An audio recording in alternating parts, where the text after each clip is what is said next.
তোমার হাতের ছোঁয়া এক ধরনের আবেগী যা রোমান্টিক স্পর্শ এবং সম্পর্কের গভীরতা ও ঘনিষ্ঠতার প্রতীক।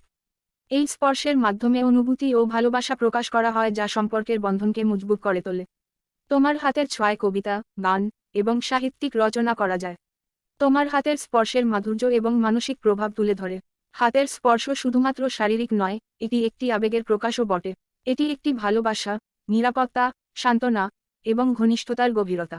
কবিগুরু রবীন্দ্রনাথ ঠাকুরের অনেক কবিতায় বলেছেন, তোমার হাতের ছোঁয়া সম্পর্কিত অনুভূতির সন্ধান পাই। তিনি আরও বলেন, এই স্পর্শ কখনো প্রেমের, কখনো বা আশ্রয়ের প্রতীক। গানে গানে একটা কথা বলতে হয়, তোমার হাতের ছোঁয়া আছে যে আমার হাতে, যা ভালোবাসার একটি মিষ্টি ও আন্তরিক প্রকাশ।